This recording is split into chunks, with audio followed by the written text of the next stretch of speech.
दोस्तों, मैं यूपी का रहने वाला हूँ। यूपी में मेरी एक दुकान थी जो एक गांव के अंदर मौजूद थी। उस गांव के अंदर में राशन पानी का सामान बेचा करता था। दिनों दिन मेरी दुकान बढ़ती ही जा रही थी।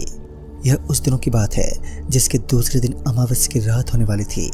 लोगों के अंदर अमावस्या की रात को लेकर काफ़ी सवाल पैदा हो चुके थे और साथ ही मुझे ये भी जानना था कि आखिर अमावस्या की रात को ऐसा क्या सीन रहता है जिसकी वजह से लोग अमावस्या की रात के नाम से भी कांप उठते हैं। हमारे गांव में मौजूद रामू काका नाम के एक अनुभवी व्यक्ति रहा करते थे। सबसे ज़्यादा इस अमावस्या की रात का खौफ फैलाने का काम वही किया करते थे।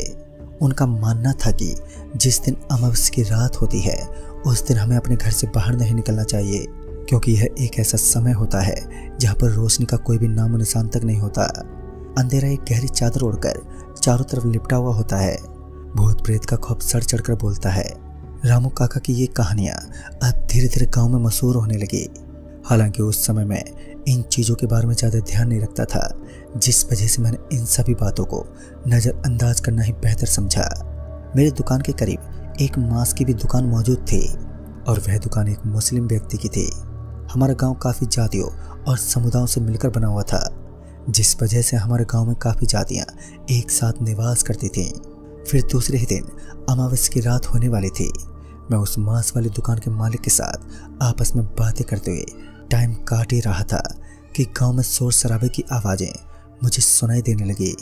गांव में इस तरह का शोर शराबा सुनने के बाद मैं और मोहम्मद साहब अब हम दोनों ही गांव की तरफ रवाना हुए।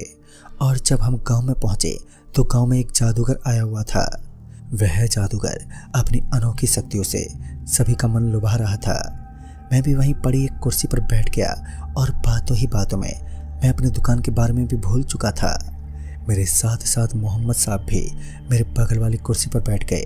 हम दोनों लगभग आधे घंटे तक उसी जादूगर की अनोखी करतूतों को देखने लगे और फिर हमें याद आया कि हम अपनी दुकानों को अकेले ही छोड़कर यहाँ पर आ चुके हैं, जिस वजह से हम दोनों आपस में बातें करते हुए वापस दुकान के पास पहुँचे तो मोहम्मद साहब की दुकान के सामने सफ़ेद रंग का एक बड़ा सा पन्ना रखा हुआ था। उस पन्ने के ऊपर कुछ लिखा हुआ था और जब मोहम्मद साहब ने उस पन्ने पर देखा तब जाकर उन्होंने पाया कि उस कागज़ के छोटे से टुकड़े के ऊपर मोहम्मद साहब के लिए एक बड़ा ऑर्डर लिखा गया था। दरअसल मोहम्मद साहब को बताया गया कि कल शाम को तकरीबन 10 बजे के आसपास उनको एक ऑर्डर उनके गांव से बाहर सुनसान इलाके की तरफ पहुंचाना था और उसमें तकरीबन 51 किलो मांस उस जगह पर पहुंचाने के लिए बोला गया था। और फिर क्या था, मैंने मोहम्मद जी को बहुत मना किया, मगर इसके बावजूद उन्होंने इस ऑर्डर को डिलीवर करना ही बेहतर समझा, क्योंकि पहली बार उन्हें इतना बड़ा ऑर्डर जो मिला था, जिस ऑर्डर के अंदर उन्हें इतना बड़ा अमाउंट मिल रहा था, लेकिन मुझे भी इन चीज़ों से कोई फ़र्क नहीं पड़ा और बाद में मैंने इस छोटी सी घटना को नज़रअंदाज कर दिया। उस रात मैं मोहम्मद जी के साथ जब अपने घर के लिए निकल रहा था तो मुझे उनकी दुकान के अंदर से एक अजीब सी बदबू महसूस हुई। मैंने ऐसी बदबू पहली बार सूंघी थी। मैंने मोहम्मद साहब से पूछते कहा, अरे भाईजान, आज आपकी दुकान के अंदर से इतनी बुरी बदबू क्यों आ रही है? लेकिन इस बार मोहम्मद साहब मुझे तिरछी नज़र से देखते हुए बोले, अरे ऐसा क्यों बोल रहे हो, मुझे तो कोई बदबू नहीं आ रही। उस वक्त मैंने ज़्यादा बोलना बेहतर नहीं समझा और फिर मैं इन बातों को इग्नोर करते हुए वहाँ से चलने लगा। फिर मैं और मोहम्मद साहब आपस में बातें करते हुए वहाँ से निकल पड़े।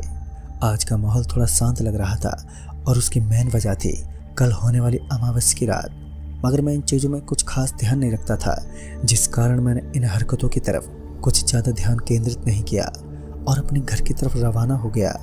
आज पूरे दिन की थकावट की वजह से मेरे शरीर में काफ़ी ज़्यादा दर्द हो रहा था, जिस कारण मैं अपनी माँ के पास पहुँचा और खाना खाने के बाद सीधा बिस्तर पर लेट गया। उस वक्त गर्मियों का माहौल चल रहा था और मैं पंखे की ठंडी ठंडी हवा खाते हुए आराम से बिस्तर पर लेट गया। रात के तकरीबन 2 बज रहे थे। चारों तरफ सन्नाटा छाया हुआ था और उस घनघोर सन्नाटे के बीच मैंने देखा कि मैं एक ऐसी जगह पर खड़ा था जहां चारों तरफ जंगली झाड़ियों के अलावा कुछ खंडर पड़े मकान नजर आ रहे थे। मुझे अपनी आंखों पर विश्वास नहीं हो रहा था, क्योंकि कुछ देर पहले ही मैं अपने घर के बिस्तर पर लेटा हुआ था और फिर मैं यहाँ कैसे पहुँच गया। मैं इधर उधर बिलखते हुए चहलकदमी करने लगा, मगर पता नहीं क्यों मुझे ऐसा लग रहा था मानो बार बार जैसे ही मैं अपने कदम पटक रहा हूँ तो मेरे पीछे पीछे कोई और भी जो एकदम सही समय पर मेरे साथ साथ चल रहा है। मैंने अपनी नज़र चारों तरफ गड़ाई, लेकिन मुझे कोई भी नज़र ही नहीं आया। यह किसी अजीब हरकत से कम नहीं था। मैं चारों तरफ बार बार देखता रहा, लेकिन वहाँ कोई भी नहीं था। और इतने में ही मेरी नज़र सामने की ओर गई तो मैंने देखा कि वहाँ एक बल्ब की रोशनी जल रही थी। उस रोशनी को देखकर मैं चुपचाप उस रोशनी की तरफ चल पड़ा। और बाद में जब मैं उस रोशनी के नीचे पहुंचा तो मैंने देखा कि वहाँ पर एक कब्र बनी हुई थी। उस कब्र को देखने के बाद मेरा पूरा शरीर थरथरा उठा। मुझे तो अपनी आंखों पर विश्वास ही नहीं हुआ। और फिर जब मैंने वहाँ चारों तरफ के माहौल को इमेजिन किया तो मैंने देखा कि वहाँ पर एक बहुत ही बड़ा और सुनसान कब्रिस्तान बना हुआ था। उस कब्रिस्तान के अंदर मेरे अलावा किसी कुत्ते का भी नामो निशान तक नहीं था। चारों तरफ ठंडी ठंडी हवाएं चल रही थी जो उस गर्मी के मौसम में मेरे मन को लुभा रही थी। और इतने में ही किसी ने मेरे कंधे पर अपना हाथ रखते हुए कहा, भाई साहब आप गलत जगह पर फंस गए हैं। और फिर जब मैं पीछे पलटा तो मेरा पूरा का पूरा शरीर पसीने से तरबतर होने लगा, क्योंकि इस बार मैंने देखा कि मेरे पीछे एक हाथ कटा हुआ इंसान खड़ा था जिसके शरीर पर शर्ट भी नहीं थी। और साथ ही उसका काला और भयानक चेहरा मुझे दहशत के माहौल में डुबा रहा था। मैं किसी तरह वहां से निकलना चाहता था, लेकिन तभी उस आदमी ने अपना पूरा मुंह खोल दिया। और जैसे ही मैंने उसका मुंह देखा तो मैं हड़बड़ाते हुए नीचे गिर पड़ा और मैं जोर जोर से चिल्लाने लगा। मेरी चीख पुकार सुनने के बाद मेरा पूरा घर गूंज उठा। दरअसल ये मेरा बहुत ही बुरा सपना था जो मैंने अपनी जिंदगी में पहली बार देखा था। उस समय मैं किस मंजर से गुजर सकता था यह तो मैं ही जान सकता था। मैं एक लंबी सांस लेते हुए चारों तरफ देखने लगा तो मेरी मम्मी मेरे बगल में खड़ी थी जिनके हाथ में पानी का गिलास था।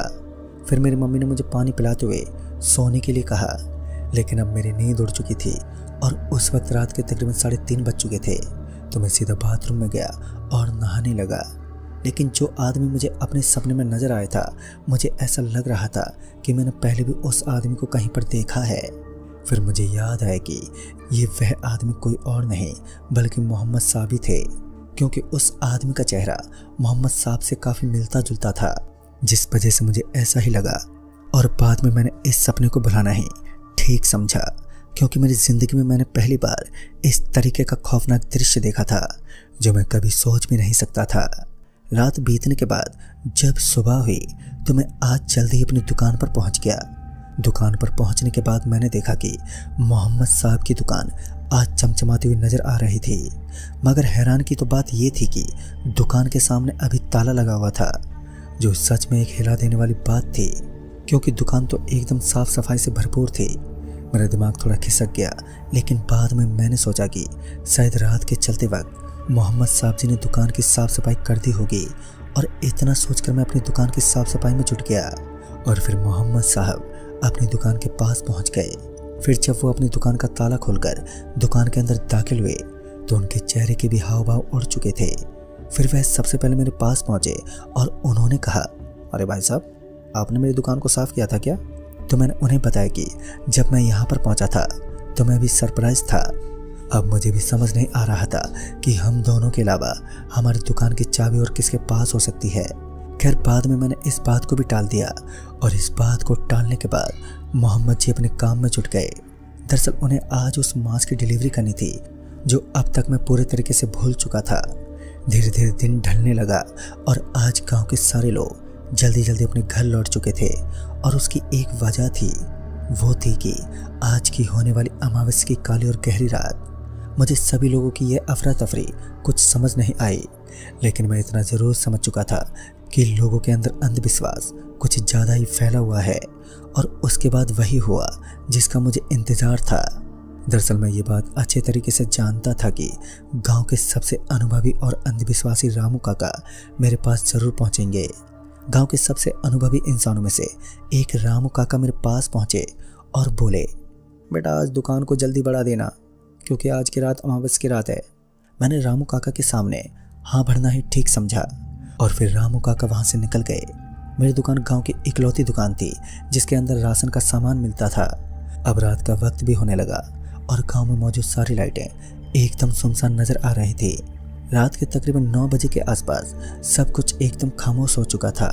और तभी मोहम्मद साहब मेरे पास पहुंचे और उन्होंने मुझे अपने साथ चलने को कहा।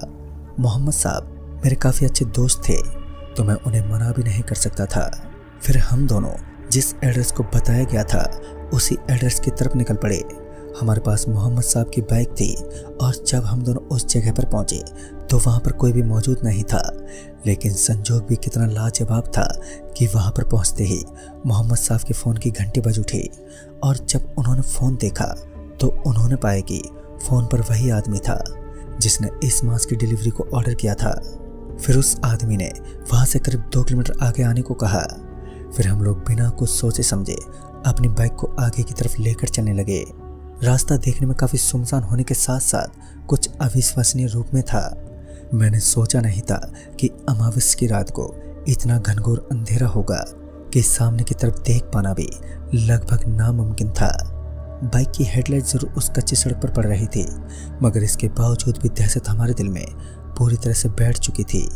भूत प्रेत का तो हमें इतना डर नहीं था, लेकिन हमें ये लग रहा था कि कहीं कोई जंगली जानवर हमला ना कर दे। मोहम्मद साहब के साथ साथ शायद मैं भी किसी मुसीबत का शिकार होने वाला था। और फिर अचानक ही हमें सामने की तरफ से 3 लोग अपनी तरफ आते हुए दिखे। उनको देखकर तो ऐसा ही लग रहा था मानो इस डिलीवरी का ऑर्डर करने वाले लोग यही हैं। मोहम्मद साहब ने उस बक्से को उनकी तरफ ही थमा दिया और उसके बाद वो तीनों हमारी तरफ देखकर एक हल्की हल्की मुस्कुराहट देने लगे और फिर उन्होंने हम दोनों के हाथ पकड़ लिए और उस बक्से को वहीं नीचे गिरा दिया। हम दोनों इस समय एक मुसीबत में फंस चुके थे और उनसे अपने आप को छुड़ाने की बहुत कोशिश की, लेकिन उन्होंने बहुत ही मजबूती के साथ हमारे हाथों को पकड़ लिया था। और जब उन सभी के चेहरे हमें रोशनी में नजर आए तो हमारे पैरों तले जमीन खिसक गई। हमारे हाथ पर इस कदर कांपने लगे मानो हमने साक्षात मौत को देख लिया हो। एक तो मोहम्मद साहब ने मुझे एक अजीब जगह पर पहुंचा दिया था और ऊपर से भी यहाँ से निकलना भी हम दोनों के लिए लगातार मुश्किल होता जा रहा था। जब हम दोनों ने सामने की ओर रास्ता देखा तो उस रास्ते पर आग चल रही थी और फिर कुछ लोग उस आग के चारों तरफ चक्कर काट रहे थे। अब हमें समझते देर नहीं लगी कि हमें किसी छल के द्वारा ही यहाँ पर बुलाया गया है, क्योंकि हम बातों ही बातों में उस गांव के पुराने पड़े कब्रिस्तान में पहुंच चुके थे।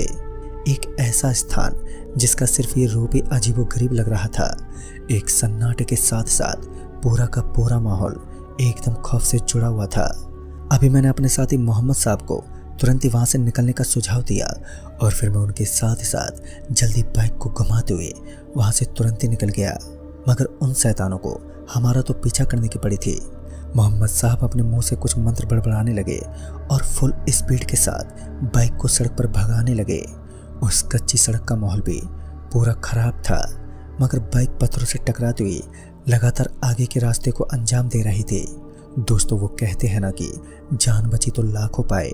गांव में बनी मस्जिद को देखते ही मैं मोहम्मद साहब के साथ तुरंत ही उसके अंदर घुस गया और उस मस्जिद के अंदर एक बाबा बैठे हुए थे जिन्होंने हमारे ऊपर कुछ झाड़ फूक की और तब जाकर हमें थोड़ा बहुत अच्छा महसूस होने लगा। तो दोस्तों, ये थी मेरे साथ हुई एक खौफनाक घटना, क्योंकि इस घटना से पहले ही मुझे एक बुरा सपना भी आया था, मगर मैंने उसको ध्यान से निकाल दिया था। उस दिन का ये खौफ से जुदा मंजर मैं अपनी लाइफ में कभी भुला नहीं पाया। तो दोस्तों, इस कहानी में बस इतना ही। तब तक के लिए बाय एंड टेक केयर।